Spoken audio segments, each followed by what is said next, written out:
Good afternoon. Okay, fine. So take the first unit, that is development policies and experience. In the development policies and experience, in the first topic, which starts from 1947 to 1990. Okay. So what are the measures taken by the government during this 1947 to 1990 is what we are going to study now. Okay.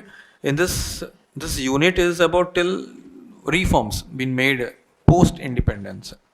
Post independence from 1947 to 1990, which includes the planning, poverty related reforms, employment related reforms, irrigation, infrastructure. Okay.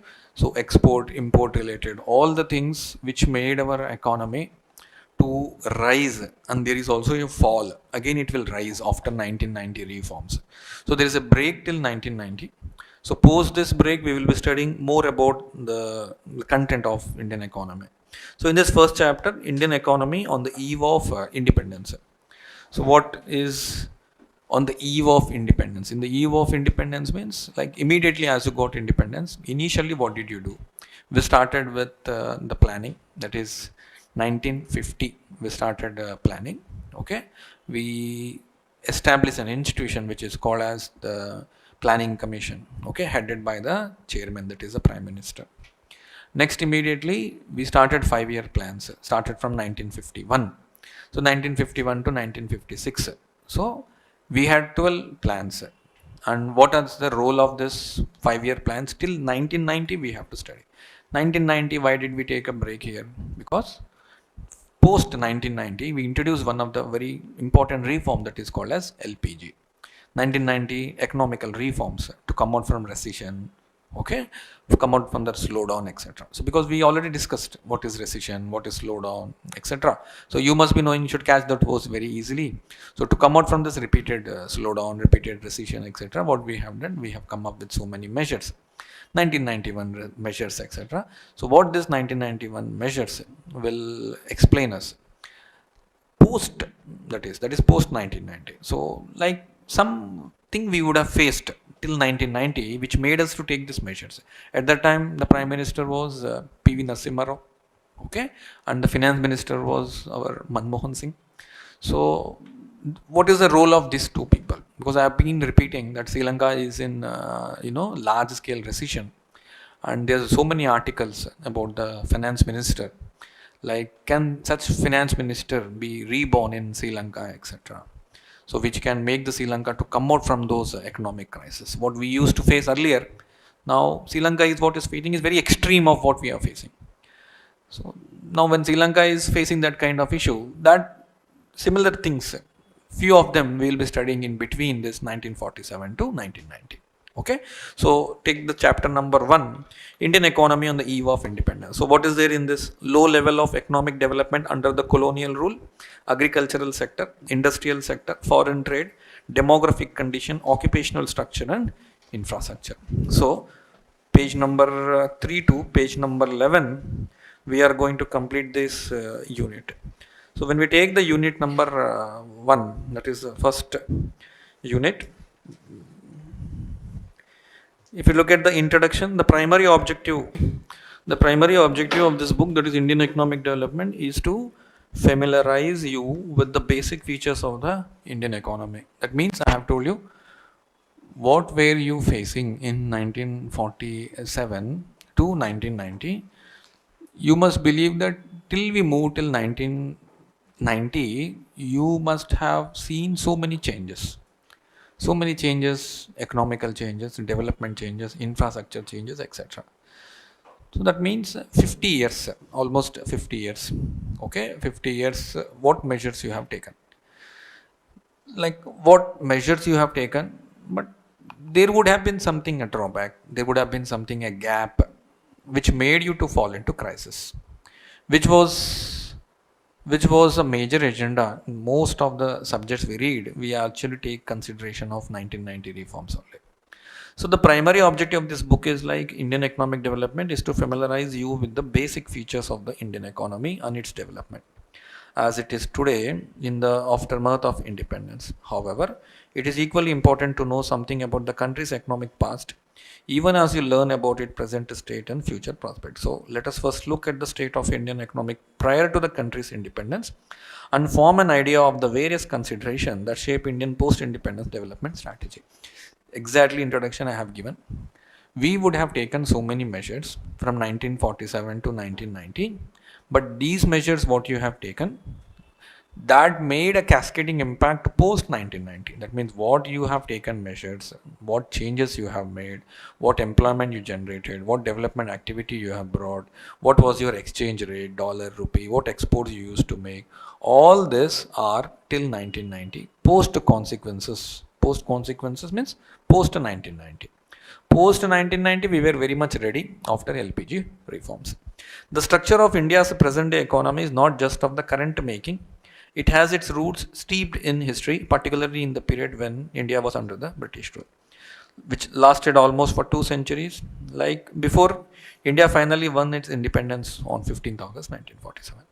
The sole purpose of the British colonial rule in India was to reduce the country to being a raw material supplier for the Great Britain own rapidly expanding modern industrial base. See, we have studied most of the time in the book repeatedly this statement which was mentioned by Dadabhai Naoroji, which is the poverty and un-British rule in India. In which he explained the concept of drain of wealth. What is drain of wealth? That means at that point of time prior to 1947, you have labor, you have resources, raw material, etc. With this, Britishers knew that India was quite good in the natural resources. A country which has availability of good resources. So we can make use of this land and labor. We can employ them. We can make this resources. We can export the resources which are produced in India to other country.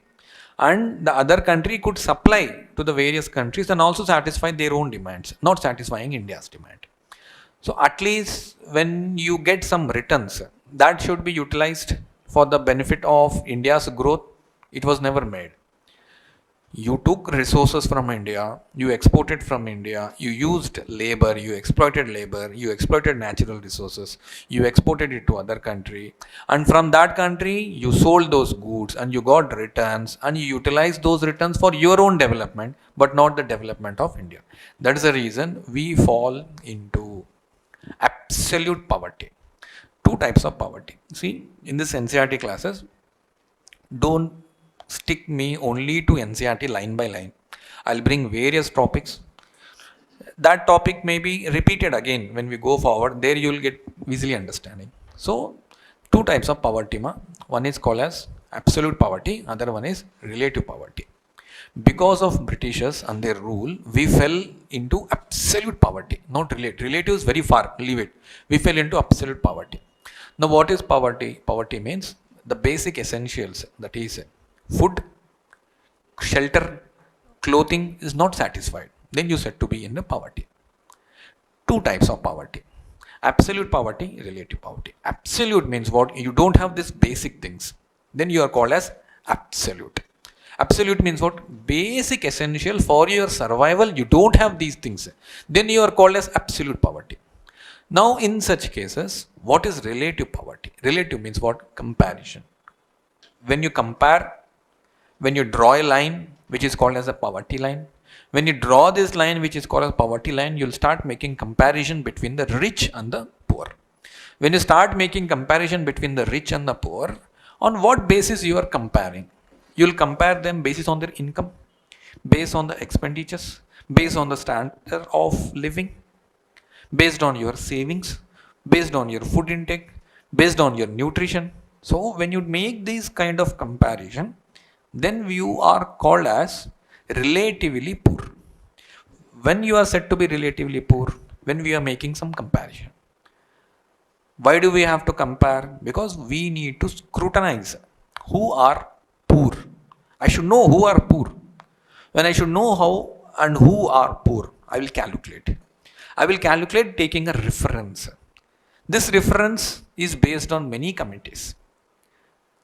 Lakadwala committee, Suresh Walkar committee, Rangarajan committee. Okay, there are so many committees have come into picture. We'll study them later. But as of now, just understand, every committee has come and has said, let us draw this line which can segregate rich and the poor.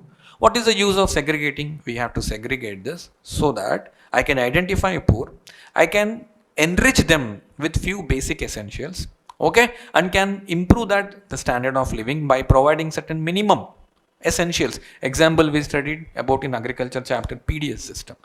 To whom we are providing? We are providing to BPL families, so that at least the major criteria to make them to into poverty that can get satisfied. What is that? Food. Target them with the basic essentials. Give them certain requirements at the lowest price so that the requirement that is must, that is hunger, can be satisfied. This is how you are measuring relative. We were absolute because we do not have anything. India was into poverty. India was into droughts. India was into famines. Drought over a period of time was converted into famine, which means you are not taking any measures. You are just exploiting the people of the country. You are taking away the resources. You are looting up the wealth, taking up this and moving or forwarding or extending it to the benefits of United Kingdom, not carry forward those benefits to the wealth or in terms of some sort of income, basic measures, you're not giving it to the country, then the country will fall into poverty. The poverty which we were earlier was absolute poverty. Over a period of time, government has worked so hard from 1947 to 1990, absolute poverty has come down. That means government started providing shelter, government started providing some sort of clothing, government started providing at the PDS the food, so that when you can satisfy these three things, absolute poverty can be eliminated. So can we say absolute poverty is eliminated? We can 100% say it has come down at the lowest level. Can we say relative poverty has been moved out? No, relative poverty still exists. That is the reason we are drawing this poverty line to make comparison. We'll categorize poor and rich by drawing a line so that the poor can be identified and they can be given some benefit. This is called as relative poverty. Is it clear? What is absolute and what is relative? Which is terrible? That's it. Absolute poverty is terrible. Do you think absolute poverty in the world has been removed? No, because there are so many countries, still African countries, etc., extended Asian countries, etc. There are few areas that people live in absolutely poor. Absolutely poor. There is no growth. There is no proper penetration of the growth or some benefits from the GDP. Then it actually results into absolute poverty. Okay. Next. Low level of economic development under the colonial rule. So we have to discuss this, why there was a low level of economic development under the colonial rule. See, when we read about the first 1.1, when I have given you some points, make a note of those points, and it will not be dictation, it will be a running notes. Okay, you keep moving your pen, you keep writing those points, etc. I'll teach little bit slower and you can note down those points.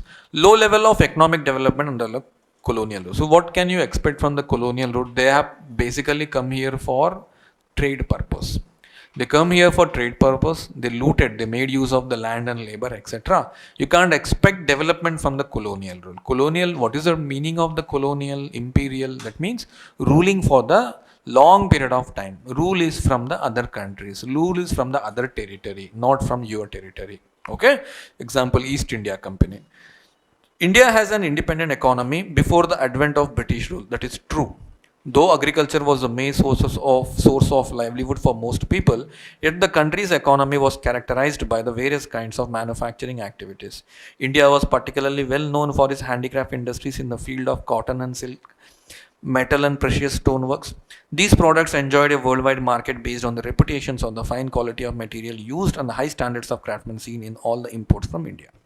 Muslin, this is very important cloth. Okay, very fine cloth which you get it here. Muslin is a type of cotton textile which has its origin in Bengal, particularly places in and around Dhaka. Okay, at that time we have East Bengal and West Bengal. West Bengal, now it is part of India. East Bengal was also again part of India. That was again bifurcated to call it as an Bangladesh. That was called as East Pakistan earlier. Now West Pakistan is Pakistan. East Pakistan is Bangladesh. So earlier, before the advent of this colonial East Indian Company for the trade purpose, we were dominating in this handicrafts, okay, textiles, etc. Manufacturing, agriculture is not new, that Britishers have come and taught us.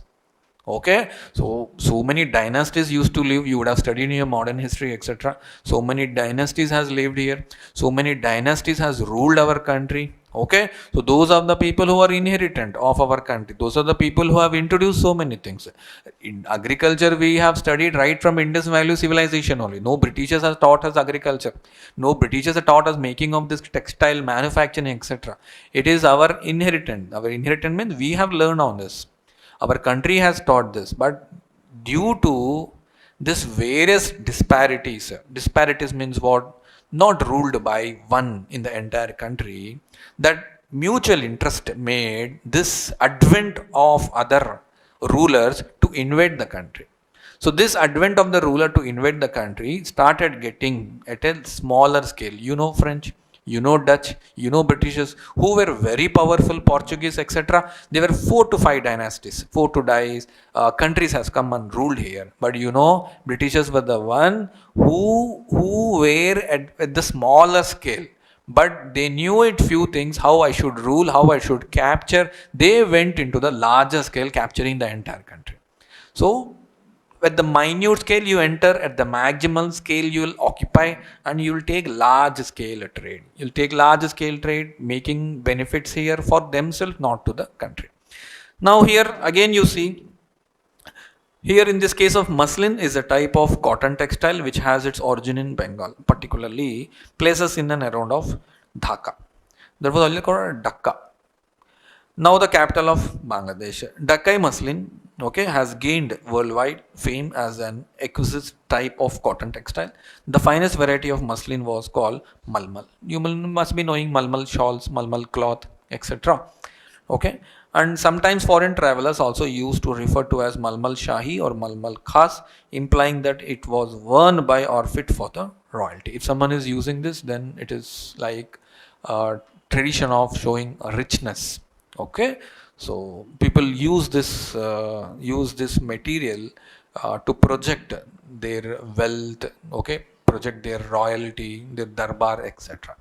The economic policies pursued by the colonial government in India were concerned more with the protection and promotion of the economic interest of their home country than with the development of the Indian economy. This repeatedly I have told you many times, that they have come here only for their own benefit. Vested interest. Vested interest means what? Whatever you are getting, you will take it for yourself, nothing for the development, etc. People say that they have developed railways. They developed railways for what purpose?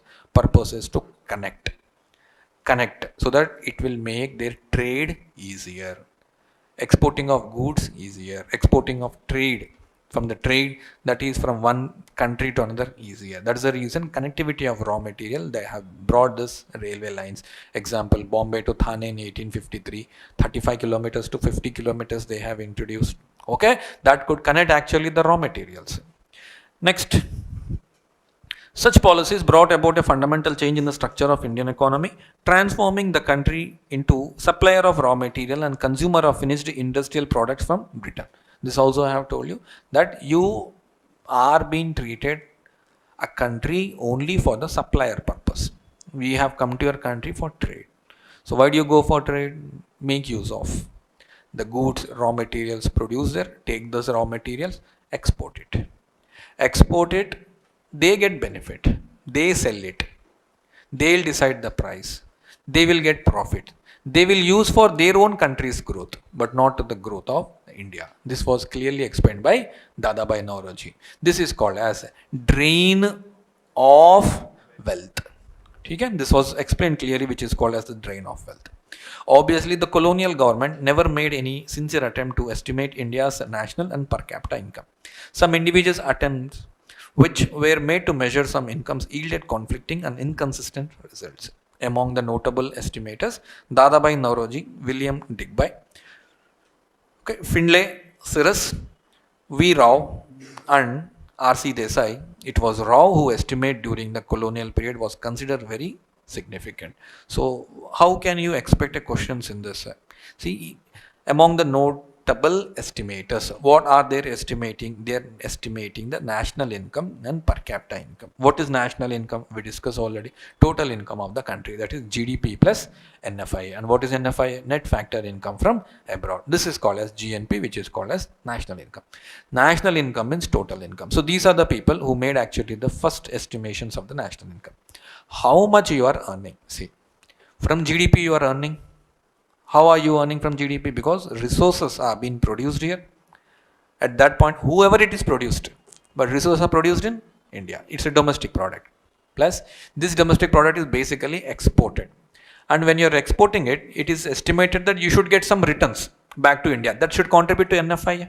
You're getting out of production. That means it is getting out of economic activity. Are you getting NFI? Definitely no. NFI was almost zero. When NFI was almost zero, which means what? Which means you're making exports to other countries. It has some value, but you're actually not getting any returns. So national income of the country was quite low. And per capita income. Per capita income means what? Total population you will take, total income you will take. How much a person is earning is quite lesser. You know how much a people earn in Britishes. I mean, like I have told you earlier, the UK people, Britishes, how much they earn. It was hundreds of times more than what Indians used to earn. So per capita income was in the ratio of hundreds. So our per capita income was very, very low. National income was very, very low. But where is the production activity is happening? In India. That's it. Okay. So this was earlier estimated by this people itself. Now, however, most studies did find that the country's growth of aggregate real output during the first half of the 20th century was less than 2%, coupled with a meager 0.5% growth in the per capita output per year. So this is the data which you should understand, that most things are produced here and good and exported, but what it is going to add it to your per capita income? Per capita income, how do you calculate? Your work, your income.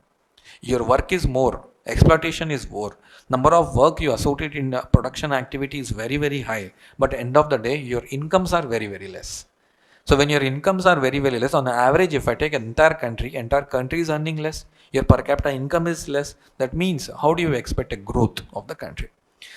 Now, India's economy under the British colonial rule remained fundamentally agrarian. Remain fundamentally agrarian means right from the ages, Indian economy is dominated by agriculture sector, where most of the value which is generated from the agriculture, okay, is very high in terms of GDP.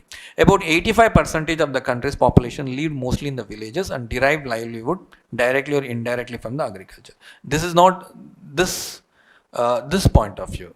Here there's a statement says India's economy under the British colonial rule.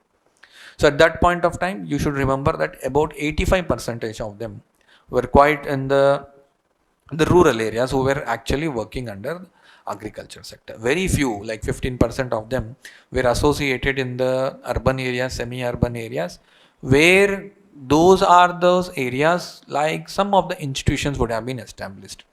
Institutions like telegraph, post office, institutions like railways, okay, or any sort of government institutions which were established by the Britishers, you would have employed them, but still your income was quite lesser. However, despite being occupation of such a large population, the agriculture sector continued to experience stagnation and not infrequently unusual deterioration. Deterioration means what? Consistency, when you are not giving some sort of investments. What is the investments you require? You require subsidies. You require some sort of input cost for the farmers to produce goods. You're not giving anything out of that, but you want something to be produced out of it. So that will actually make the farmers not to participate in the agriculture activity. If you don't participate, somebody else will participate, because there used to be a system of zamindar. This used to be system of Raitwari. There used to be system of Mahalwari. Okay, zamindari system, zamindars were the owners. There used to be chance of, I'll teach you this in the land reforms, but I'll tell you one line. Zamindari system, the ruling was made by zamindar, but the ultimate owner was the British. British used to collect taxes from zamindar. Zamindar used to collect from the farmers. If the farmers fail to pay, then he will be replaced. He will be replaced. So he will be replaced. That means I will be losing the land. I will be losing my work.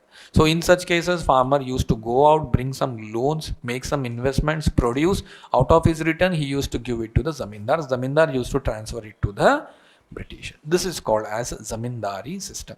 There was a claim so that this system of zamindari, which made the original zamindar to concentrate in the urban areas, making this zamindar not to directly get contact with the farmer, made the evolution of intermediate zamindari system. Intermediate zamindari means what? One zamindar will appoint other and he will appoint another. That means this intermediate zamindari system made further exploitation of the farmer.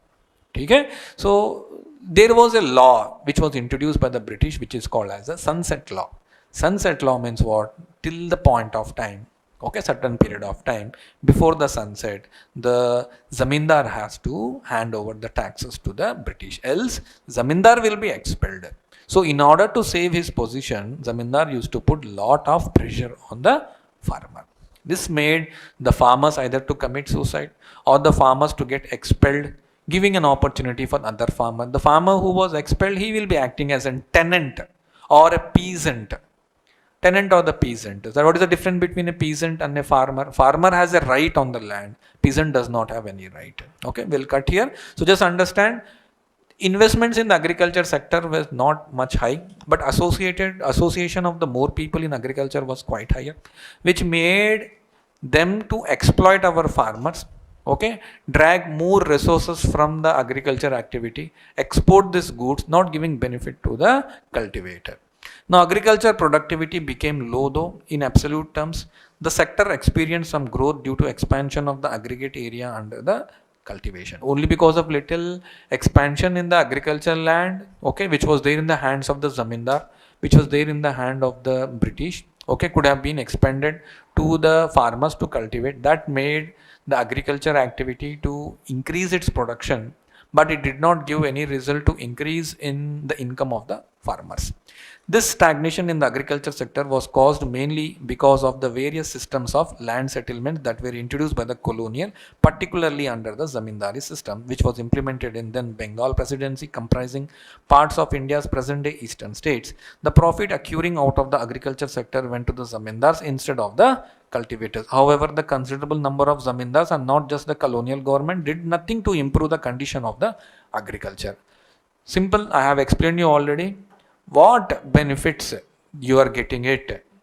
Zamindars are claiming it. That is not been given to cultivator, neither by the British nor by the zamindars. But what the farmer is doing, he is just involved in the production activity. Okay, production activity to produce and sell this in the market, give these returns to the zamindar. The profits were taken by zamindars and the profits and the taxes were taken by the British. Intermediate zamindars are there, they were further exploitive. So in that cases, they were the evolution of the role of Mahajans. Who are these Mahajans? Mahajans are the set of people who will use to provide loans to the farmers. Why do they provide loans to the farmers? Because farmers were much in demand of the loans. They will divert to the Mahajans to secure their piece of land, not giving up this land to the zamindar, so that the farmer will become peasant again. He will lose the rights. He will become a tenant or he will become a peasant and he will be working on others' land if he is expelled. So he will divert himself to the Mahajan. Mahajan will give him the loans at the higher rate of interest. Next time during the Kharif or the Rabi, if the farmer could actually produce some goods, he has to clear his debts. In the failure of clearing his debts, okay, this farmer will be replaced by the another farmer provided by the Mahajans, not by the zamindars. Now Mahajan knew very well that he has to clear his loan, but he has failed in clearing loan. So this Mahajan will take over the land from the hands of the farmer and he will appoint new farmer. So what this farmer responsibility, the new farmer who has come into picture, he knew very well, ultimate owner is British, ultimate owner is zamindar, but my responsibility is also to clear up the debts, previous debts of the farmer. So I have to clear the debts, I have to produce it. Simple language, Mahajan is putting you in that land, he will say, I will put you in the land only that if you can give me more returns. If you give me more lagan is a tax, if you give me more returns. So if you give me more returns, then I will put you. Remaining you give to zamindar and the British. What is this farmer is getting? Nothing. At least the earlier farmer could have get little bit, but this farmer is getting nothing. Okay, this is the way how the farmers' income were made zero. Profits were taken these three stakeholders, but nothing was given to the farmers, and ultimately they were exploited. Okay. That's the reason I say this is the very interesting and very important book. It connects to your polity, it connects to your economy trade, it connects to your history also. Provided we should know history. Which was, your history is done, right? Okay, so good. Which was implemented in then Bengal presidency comprising parts of India. Okay.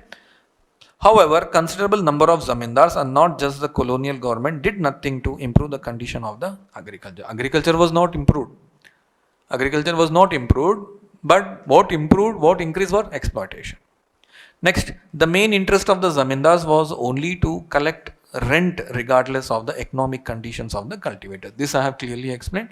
You have come here only to collect the rents, okay, and how it is working, how it is performing, I am least bothered.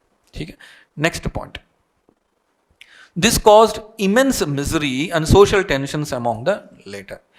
To a very great extent, the terms of revenue settlements were also responsible for the zamindars adopting such an attitude. Dates for depositing specified sums of revenue were fixed, failing which the zamindars were to lose their rights. I have told you, owner of the land between the farmer and zamindar will be zamindar, and the ultimate owners will be Britishers. Britishers will bring one law, will put this restrictions on the zamindar, cascading effects will be on the land and the farmer.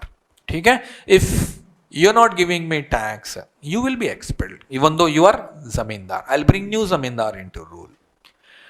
Next, zamindar ways to lose their rights. Beside this, low level of technology, lack of irrigation facilities, and negligible use of fertilizers all added up to aggravate the plight of the farmer and contributed to the dismal level of agriculture productivity. How can you expect the increase in agriculture productivity when you do not have higher returns, you do not have higher investments, you don't make encouragement for the farmers to produce with the basic income? That is the reason 85% of the people were associated in agriculture, and this was the phenomenal things which you were performing at the lowest level. And how do you expect the country's growth and per capita income to be higher? You cannot expect the per capita income to be much higher because of these activities. Zamindars and Britishers were looting there. Next,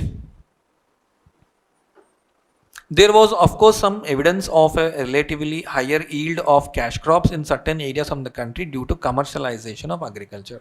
Cash crops were quite higher. Coffee, tea, indigo, cotton, okay, sugarcane, jute. So you used to go for such kind of cotton, etc., to produce most returns. So however, this contribution quite high, but I told you already that this contribution will not be made by all the farmers, because I've told you perennial river system, irrigation, kharif and rabi participation, and income of the farmers depends on all this sociological factors. Next, box number 1.2, agriculture during pre-independence India. The French traveler Berner described the 17th century Bengal in the following way: the knowledge I have acquired of Bengal in 2 visits inclines me to believe that it is richer than the Egypt. Okay, so he believed that Egypt returns what you are getting, that was quite higher in the Bengal when compared to Egypt. It exports in abundance cottons and silk, rich sugar and butter. It produces amply for its own consumption wheat, grains, ducks and geese. It has immense herds of pigs, flocks of sheep and goats. Even now it is very high in animal husbandry, West Bengal, okay, right from agents. Fish of every kind it has in profusion. From Rajmal to the sea in an endless number of canals cut in the bygone ages from the Ganges, that is the Ganga, by immense labor for navigation, irrigation. Basically, you are protected, benefited with an alluvial kind of soil there in and around of river Ganga, so the production was quite high.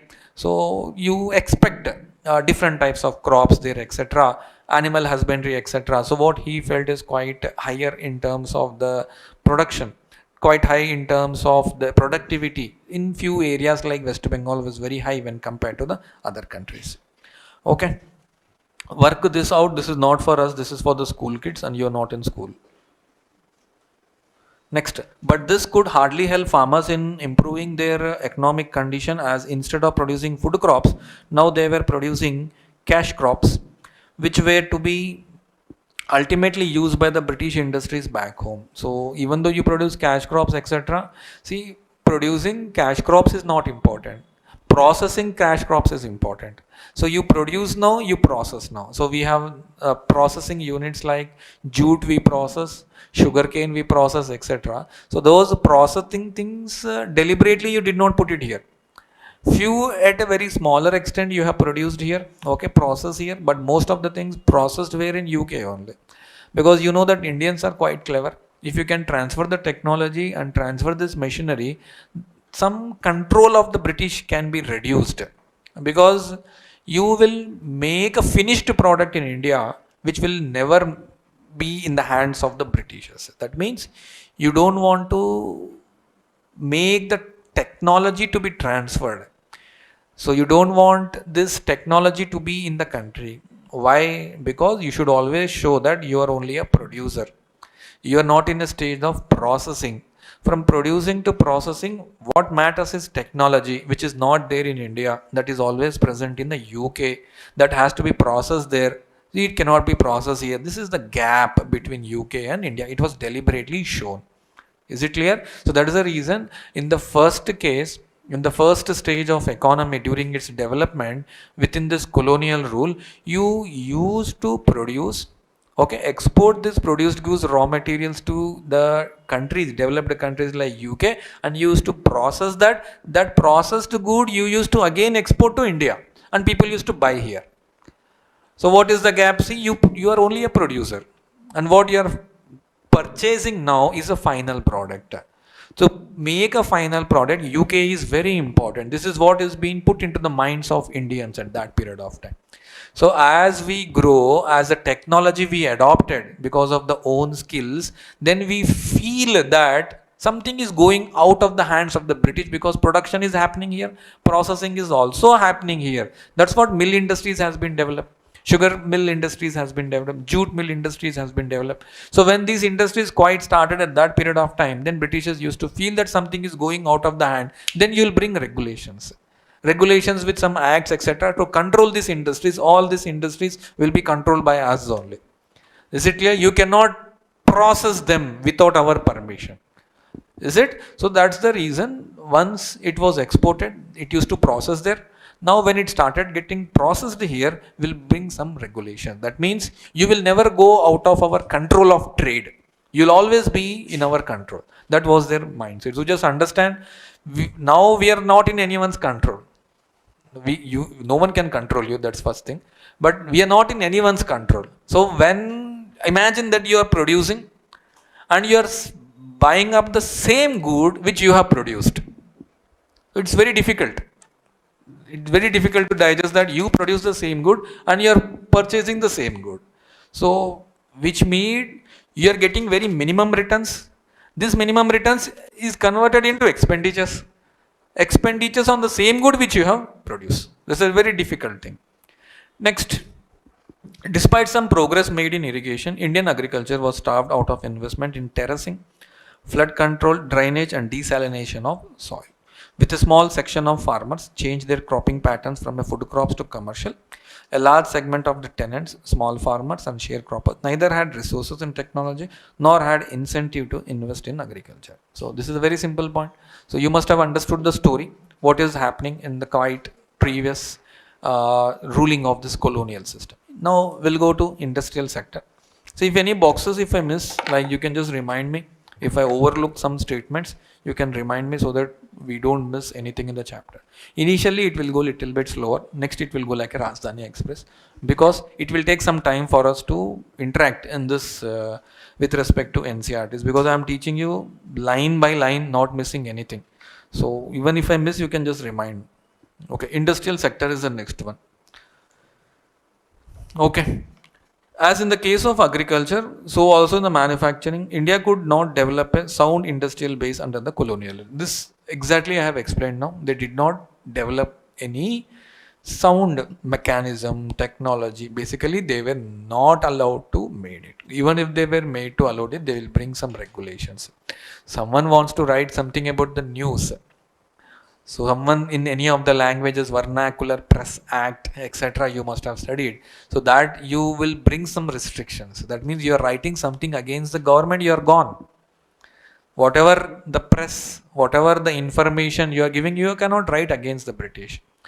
So when you are writing all this, imagine a person like projecting at that point of time un-British rule in India, poverty and un-British rule in India, drain of wealth. He tried to clearly explain in this 1850s, stating that what we are doing is with for someone else. This is our country. Benefit should be there for our country only. That the first person identified with was Dadabhai Naoroji.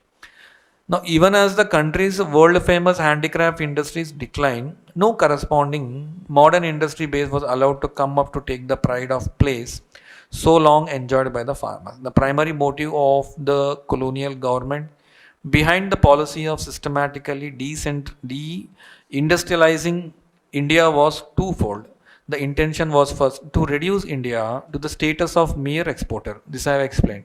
You are just a producer, you are just an exporter. You produce and export. That's it. You have no responsibility and the right on the things which you have produced. Okay, of important raw material from the upcoming modern industries in the Britain.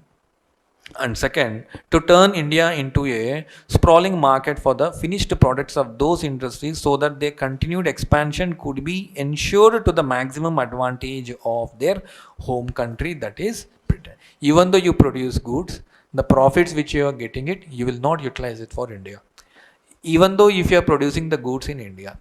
Second case, if you're producing goods of a greater technology that is in United Kingdom, that profits you have to forget. Anyways, from profits from India you are not using. Profits from UK, how will you can expect? So both the profits where they are going, they're going for the development of the United Kingdom. That's the reason the income levels in United Kingdom was very higher. Their per capita income were hundreds of times greater than India. So that is the reason poverty was very high. What kind of poverty? Absolute poverty. These are the things which made us absolutely poor, deprived of all the things, basic things, essential.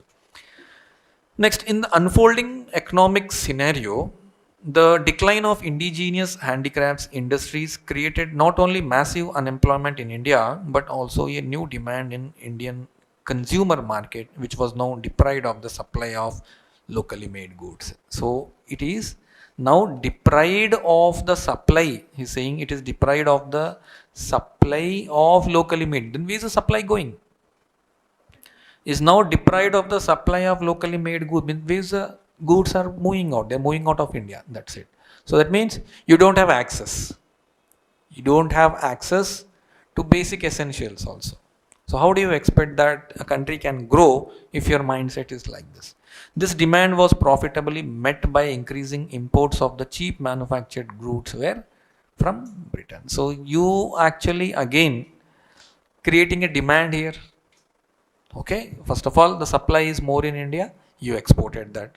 Supply get reduced. When supply gets reduced, demand gets increased. This demand is satisfied from imports, importing of goods from Britain. And when the demand is more, what will happen to the prices? Prices will be of greater level. When the prices were very high compared to United Kingdom, you are getting more profits from India. When you're getting more profits from India, who is claiming those profits?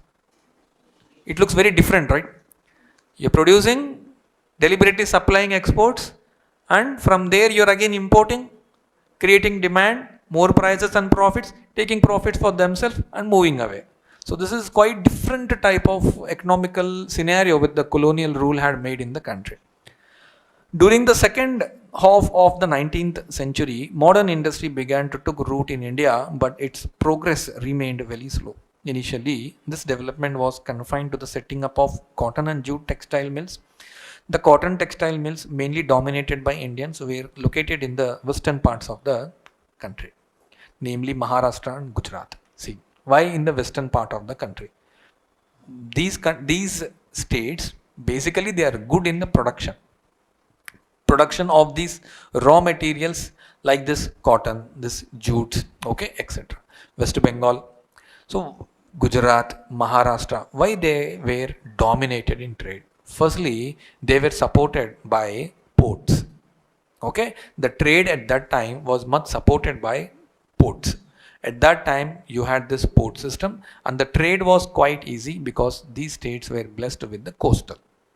Okay, these states were blessed with the coastal. Anything you are developing there could easily be exported, and that's the reason whatever you produce in and around that will be connected easily to this Gujarat, Maharashtra, West Bengal, etc., and this would be exported to the state, and they used to get a lot of benefit. The cotton textile means mainly dominated by Indians were located in the western part of the country, namely Maharashtra and Gujarat, but the jute mills dominated by the foreigners were mainly concentrated in Bengal. Subsequently, the iron and steel industry began coming up in the beginning of the 12th century. Tisco was incorporated in 20th century. Tisco was incorporated in 1907. A few other industries in the field of sugar, cement, paper, etc. came up after the Second World War. So, you must have studied in the modern history that when they require some goods, artilleries, weapons, etc., to participate in the Second World War, they want active participation of Indians to produce these goods. So we knew this very well. We started declining of the production, which actually require for the Britishers at that point of time. However, there were hardly any capital goods industry to help promote further industrialization in India. Capital good industries, which means what? What is the meaning of capital? We have explained in the chapter number 2. Capital goods, consuming goods. Capital goods are those goods which will engage in further production. Machineries, etc., technology, etc., which will be very much helpful in further production of a finished goods. So, capital good industry means industries which can produce machine tools which are in turn used for the producing articles for current consumptions. The establishment of the few manufacturing units here and there was no substitute to the near wholesale displacement of the country's traditional handicraft industries. Furthermore, the growth rate of new industrial sector and its contribution to GDP or GV remained very small. Obviously, production was very high, investments were very low, and what you are producing, it's a vested interest. So even if it is textiles, even if it's handicrafts, or even it is any of the capital goods, you made investments here, and that investments was only with the vested interest, that is to loot the country, to take away the country, or to control the country with their acts. Another significant drawback of the new industrial sector was the very limited area of operation of the public sector. Very limited area of the operation, which means what all you are producing goods, the public sector wants only this goods to be produced. They knew cleverly that a good which is of Indian origin could have been created much demand. For example, indigo.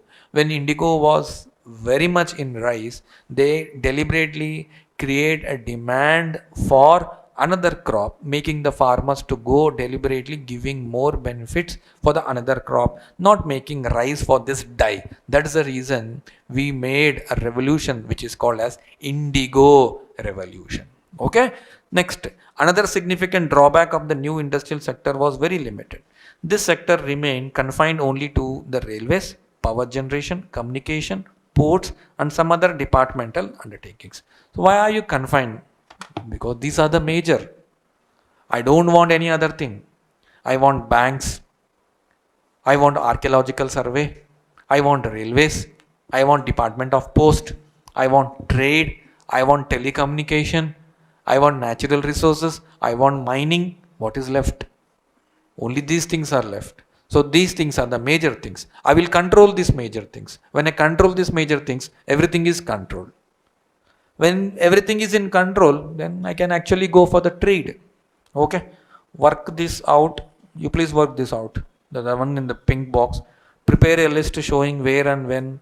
That is not for you. That is school, for the school students. Okay, you read 1.5 now. Foreign trade. India has been an important trading nation since ancient times, but the restrictive policies of the commodity production, trade, and tariff pursued by the colonial government adversely affected the structure, composition, and volume of India's foreign trade.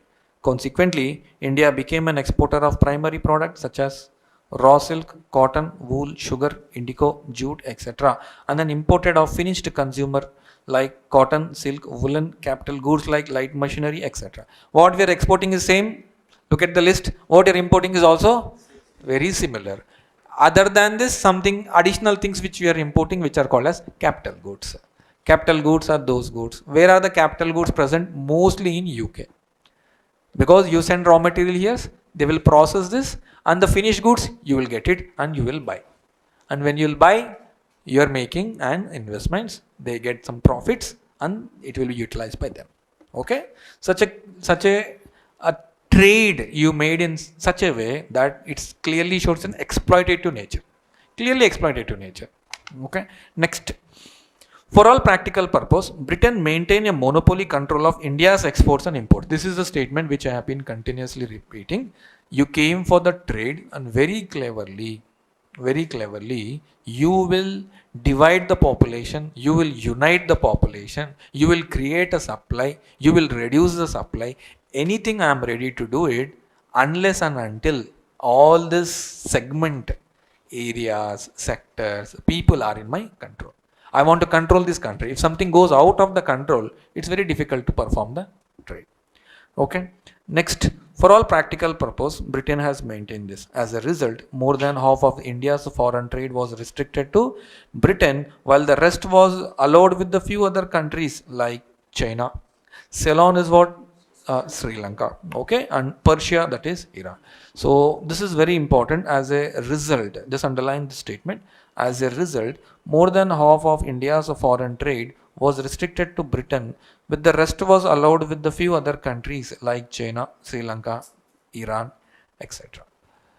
Why you made a trade 50%, more than 50% with the Britain? Because you came for that purpose only.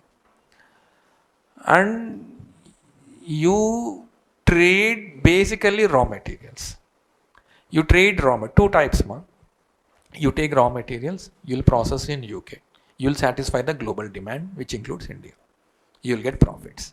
Second thing, you're trading with other countries also, Sri Lanka, China, Iran, etc. What goods? Goods are the raw materials which these countries require. So you keep in touch with other countries also to understand what is their requirements. At least these exports which you made other than UK, are you getting any profits? No. Basically, you're not getting any profit because we control entire trade.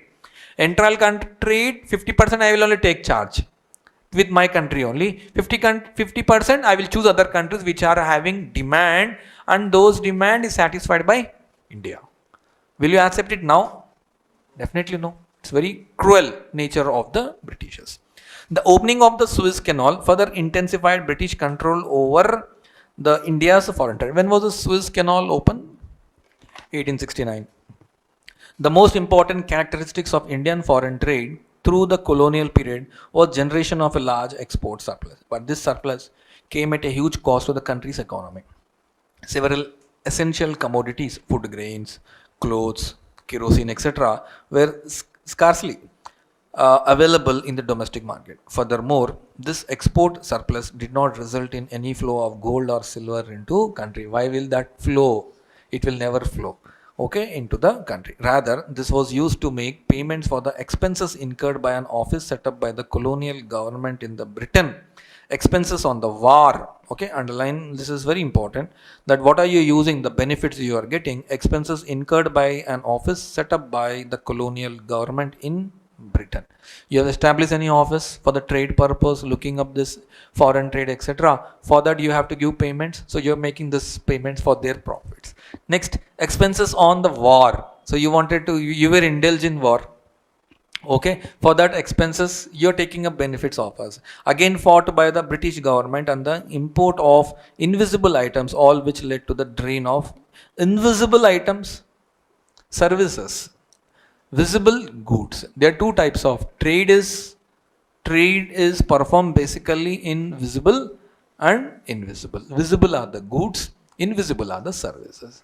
So anyone who is looking out the trade, I'll put one person who is in charge of the trade. Okay, so that is considered as a service. So that person is giving service.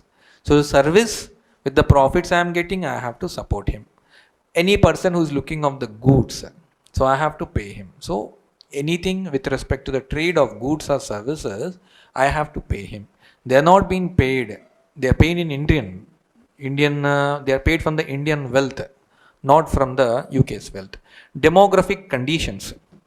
Various details about the population of British India were first collected through census 1881. Though suffering from certain limitations, it revealed the unevenness in India's population growth. Subsequently, okay, now just look at, before going to that, I just wanted to explain you about the Suez Canal. See, globally, this is out of NCERT. See, understand, globally, they are very important choke points. Choke points, CHOKE, choke points. What are these choke points?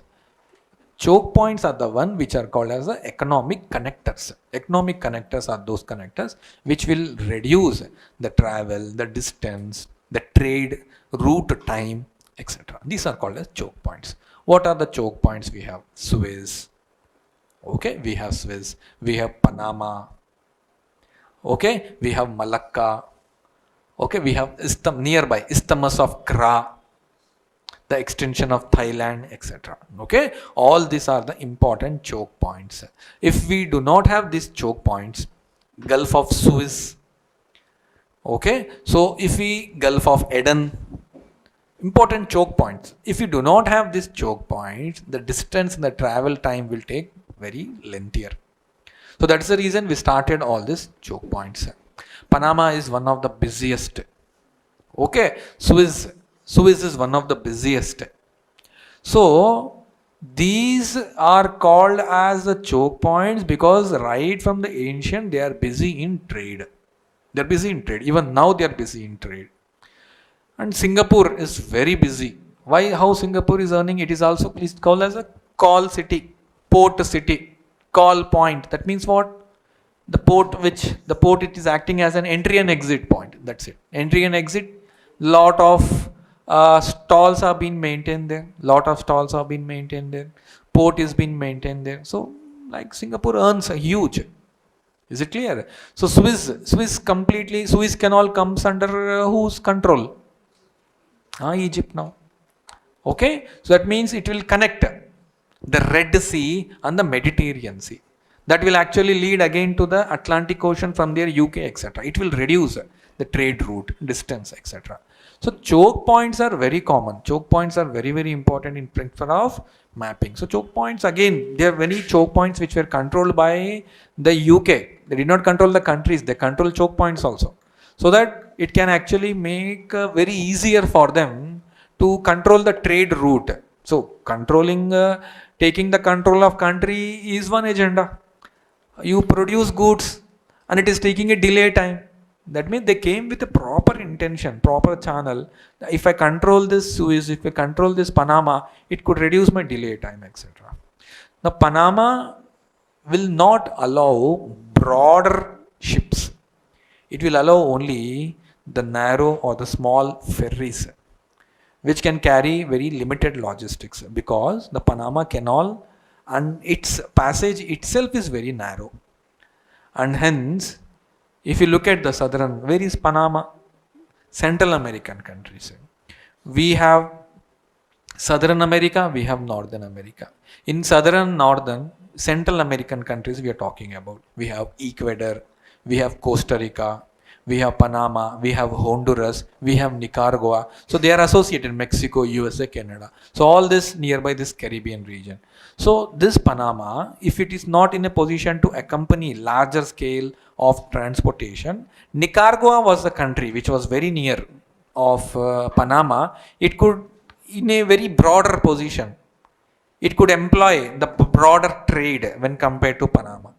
So Nicaragua first raised the hand, like for the Hong Kong based company, that I am very much ready to make one more choke point. But the tribes of this Nicaragua did not accept it, because it will make again rehabilitation of the tribe.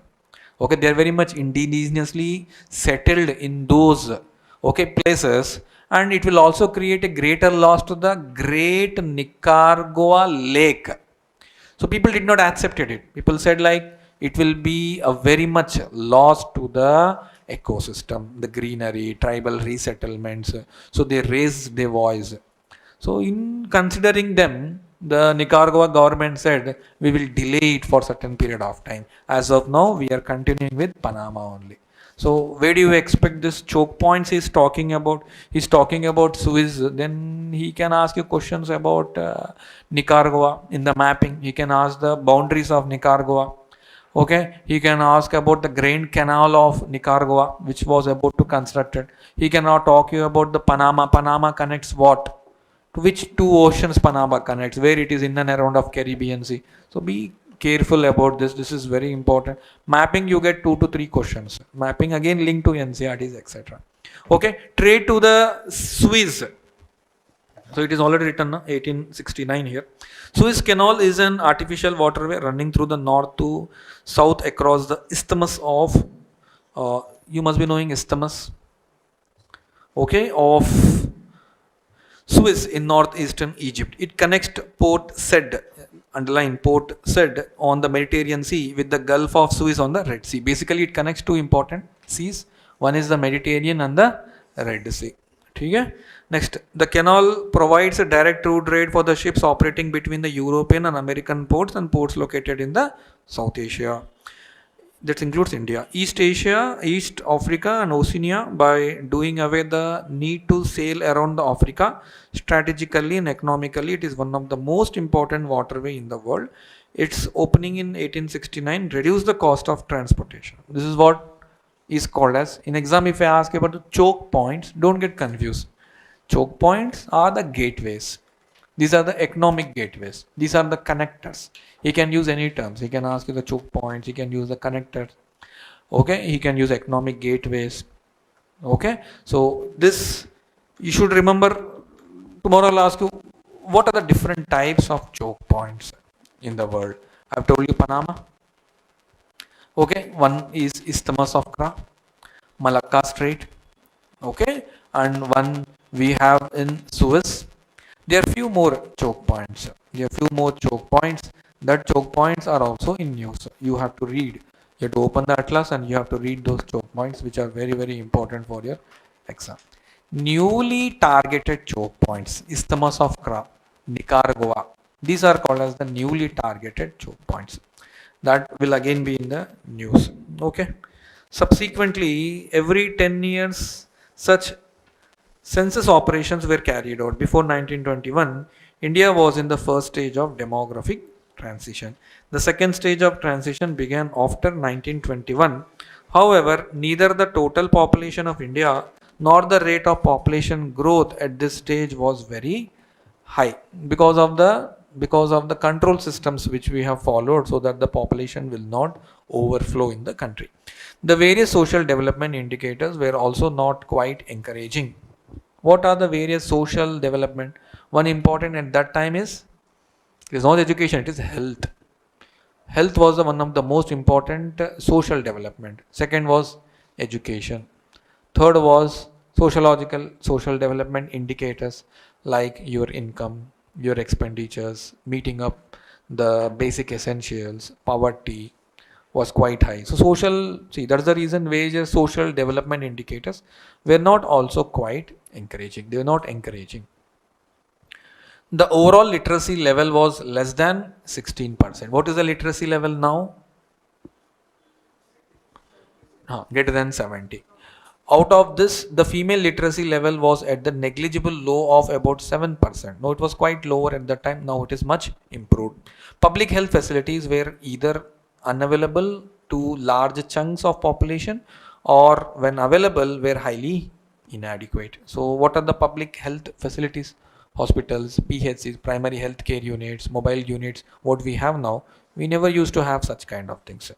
So consequently, water and airborne diseases were rampant and took a huge toll on life. No wonder the overall mortality rate was very high, and in that particularly the IMR was quite high, about 218 per thousand. So this was one question which was asked.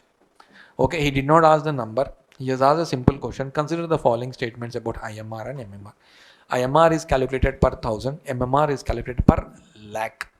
So he has interchanged them. So just remember 218. per thousand in contrast to the present IMR, which is 33 per thousand. So 218 is very high. 218 is very high per thousand live births. We are using 218 childs. Okay, that is quite high. Now, as per 2023 data, what is India's IMR? I will ask you tomorrow. Okay, what is the present IMR of India? Which state is having the least IMR and which state is having the highest IMR? Okay, what is the role of Madhya Pradesh and Kerala? What is the role of Madhya Pradesh and Kerala is the first question. And what is the role of Assam? Madhya Pradesh, Kerala, it is high or low? Assam, it is high or low? I'll ask you tomorrow. Life expectancy was also very low, 32 years in contrast to the present 69. Life expectancy is only 32. Now it is 69. 69, 70, 71, it is in and around. That means almost 2 times a person is able to live and survive when compared to those period it was 30. 32 is very less. 32 is very less here. 32, like at that point of time, social indicators you can understand it's so worse, but your contribution to production was quite high. Contribution to production was quite higher, and that's why I've told you country was into which poverty is absolute poverty. When you were in absolute poverty, that's the reason your life expectancy is 32. Because you're not in a position to afford common things, basic things. Next, in the absence of reliable data, it is difficult to specify the extent of poverty at the time, but there is no doubt that extensive poverty prevailed in India during the colonial period, which contributed to the worsening profile of India's population. So, he is indirectly saying extensive poverty, it is no doubt, poverty was very high. Hunger was very high. So that's the reason in the first case only I explained you 2 types of poverty. One is relative, other one is extensive poverty. What could be the high chances? Absolute. That's it. Absolute. People don't have proper essentials. Okay. Next, occupational structure. During the colonial period, the occupational structure of India, that is distribution of working persons across the different industries and sectors, show little sign of change. So little sign of change anedi, it is being shown in NCERT, but I can say, we can easily assume there was no change. People stick to agriculture, they will stick to agriculture. Processing outene manufacturing vastundi kada. There was no processing here. Okay, processing were in the elsewhere country. So how do you expect that some other sector will start establishment? Even the other sector was established, those were under the control of the British. I have told you few other sectors, railways, okay, processing industries, few were, that too in the few patches only, that too were in the heavy control of British. And third is the service sector, which is only the trade. So 3 segments were well established, but most of the population was associated in agriculture, and income from agriculture was quite higher. Okay, but now it is presently very different. Income from services is very high, but the population associated in agriculture is high. Now next, agriculture sector accounted for the largest share of the workforce, which usually remained at a high of 70 to 75%, while the manufacturing and services, it just accounted for 10 and 15%. Another striking aspect was growing regional variations. Parts of then Madras, like presidency, Bombay and Bengal presidency witnessed a decline in the dependence on the workforce on the agriculture sector with an commensurate increase in the manufacturing and services. Obviously what happened? The trade increases, manufacturing increases. I have told you later period of time, iron and steel, jute, sugarcane, this got well developed. So when this got well developed, these are the industries.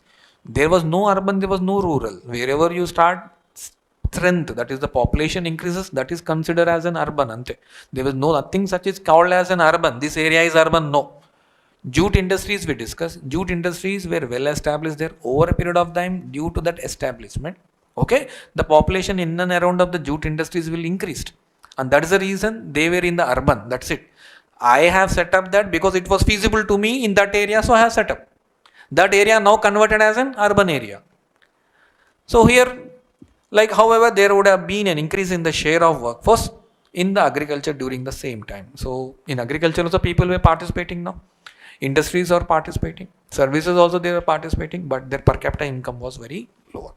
Under the colonial regime, basic infrastructure such as this railways, port, water, post and telegraph did develop. However, the real motive was this development behind this development was not to provide, this is what in every class I say to my students, that their real motive behind this development was not to provide the basic amenities to the people but to serve but subserve various colonial interests. I told this in the banking also.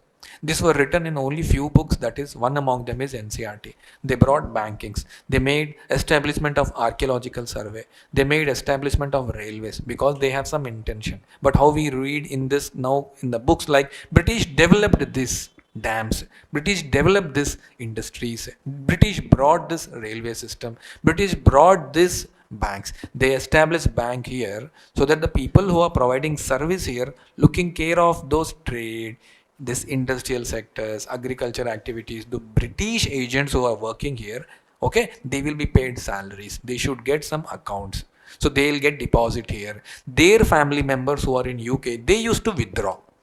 That's the purpose why I started banks here. It's not now that the people of the country can have an bank accounts. Their intention is very different. Okay. Next, roads constructed in the British prior to advent of British rule were not fit for the modern, but the roads that were built primarily served the purpose of mobilizing the army within India and drawing out raw materials from the countryside to the nearest railway station or to the port to send these away from the England or their lucrative foreign destinations. I've just explained this. Why did I develop port? Ports also were developed that could be feasible for my trade. There always remain an acute shortage of all weather roads to reach out to the rural areas during the rainy season. Naturally, therefore, people mostly living in these areas suffered naturally, because my intention is very clear: develop few areas, control few areas, trade few areas. Remaining how people will reside, how people will stay, it's not my business. I came here only for trade, but not to develop your country. So when I'm not here to actually develop your country, why will my railway line pass through your place? You whether come and settle. That's the reason across this railway tracks, etc., across this railway routes or the roads or in and around of the industries, people started making settlements because trade increased, facilities increased, production increased, employment increased. So people start making settlement that will convert into urban settlements. That's it. Okay, the British introduced the railways in 1850 and it considered as one of their most important contribution. The railways affected the structure of Indian economy in two important ways. On the one hand, it enabled people to undertake long distance travel and thereby break geographical and cultural barriers, while on the other hand, it fostered commercialization of Indian agriculture. It adversely affected the self-sufficiency of the village economies in India. So one is people to people contact ties. Some say it is increased, I can travel, etc. But some says if you travel, you'll have less chances to come back and meet. So in and around people, that also break the culture.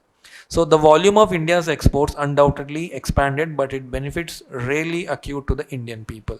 The social benefits which the Indian people gained owing to the introduction of the railways were overweighted by the country's huge economical loss. Along with the development of roads and railways, the colonial dispensation also took measures for developing the inland trade and sea lanes. However, these measures were far from satisfactory. So, ports in Gujarat, ports in Maharashtra, this will be major. Why? The trade from India could be major. Inland, that is the waterways, etc., because you need not develop waterways. Waterways were natural, but waterways also you want to develop. But if it is not contributing at the high scale, this will not be at the maximum satisfactory levels. However, these measures were far from satisfactory. The inland waterways at times also proved uneconomical, as in the case of the coast canal on the Orissa coast. Though the canal was built at a huge cost to the government's exchequer, yet it failed to compete with the railways because large scale population were dependent on railways.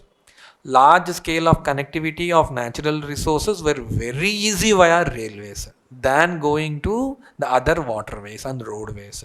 Large mass communication, mass transportation, mass connectivity. Okay, export import was only via the railways. Okay, we will discuss in the regular cases of the railways why railway budget was merged, railway budget was separated, etc. At that point of time we will bring, but this will also we'll read in the macroeconomics also. The introduction of the expensive system of electric telegraph in India similarly served the purpose of maintaining law and order. The postal services, on the other hand, despite serving a useful public purpose, remain all through inadequate. See, I have told you telecommunication, railways, okay, archaeology center, banks, etc. So, what this paragraph say? My intention is very simple. What all and how all these people are controlled, first thing. Second thing, how can I control the trade, which can give me profit? I can stay here unless and until I'm getting profit. If no profit, I will choose some other country. But we know that we can rule this country for the long period of time, stating that the resources which this country has is very, very unique. Spices in Kerala, muslin in this west and the east, the resources like the agricultural resources, the rare materials which you get it if I mine core, etc., very much available in India. So it's something like an hub which has been given to them, so you can't expect them to leave in 5 to 10 years. That's the reason they have carried forward long rule, imperial colonial rule. Conclusion: by the time India won its independence, the impact of the 2 century long British colonial rule was already showing on all aspects of the Indian economy. The agriculture sector was already saddled with surplus labor and extremely low productivity, because slowly, one by one, people started moving. This was the initial conclusion, was the starting stage low. People were more disguised unemployment. Disguised unemployment means what? More people are actually involved than required. If I have 1 acre of land, I have told you in agriculture, 2 people are working, okay, and you add 2 more, it becomes 4. So production may be similar or may increase, but productivity will definitely come down. You can actually give 100%, because of 2 additional people, you will give only 50%. This was the problem.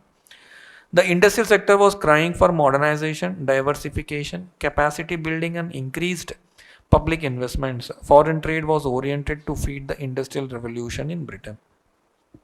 Infrastructural facilities, including the famed railway network, needed upgradation, expansion, and public orientation. Prevalence of rampant poverty and unemployment required welfare orientation of the public economic policy. In a nutshell, the social and economic challenges before the country were enormous. They were very high. But as you move on, could be reduced because of the intelligence of our own people to produce goods, to carry forward things, rather than dependency on. We knew it very clear. Dependency on British could actually hit us, rather than if we depend on ourselves, then it could actually give us many returns. So this is the end of your chapter.